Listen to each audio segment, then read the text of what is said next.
My name is Zoe Nay, and I am a PhD candidate with Melbourne Law School and a research fellow with Melbourne Climate Futures at the University of Melbourne. Broadly speaking, my research focuses on how to use the law as a tool to protect the environment and empower communities. I focus my research on climate change law and the law of the sea in the Australia-Pacific region.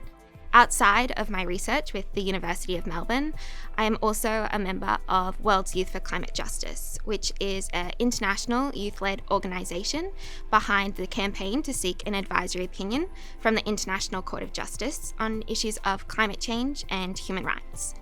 My work with World's Youth for Climate Justice focuses on democratising participation in international climate change law and politics and empowering youth-led action to seek climate justice.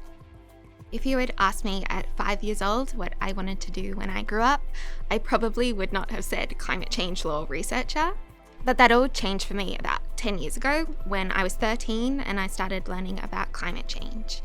I think at the time I felt a little bit hopeless for my future, for future generations, and for our capacity to take collective action to protect the environment. But over time I realised that hope didn't come from the facts and the figures. It came from action on the ground.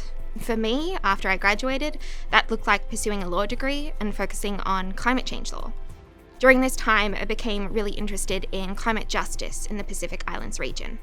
So climate justice, in essence, looks at the disproportionate burdens of climate change and how we can pursue redress for such in equitable and just manners.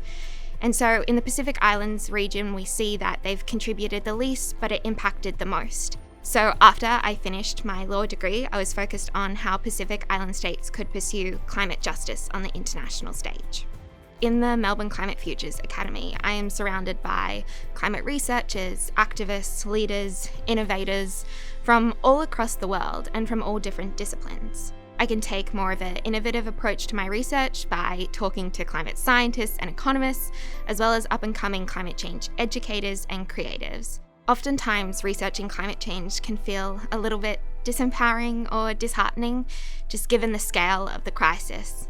But being surrounded by researchers and other thought leaders gives me a sense of community and makes me feel like transformative change is possible when we work together.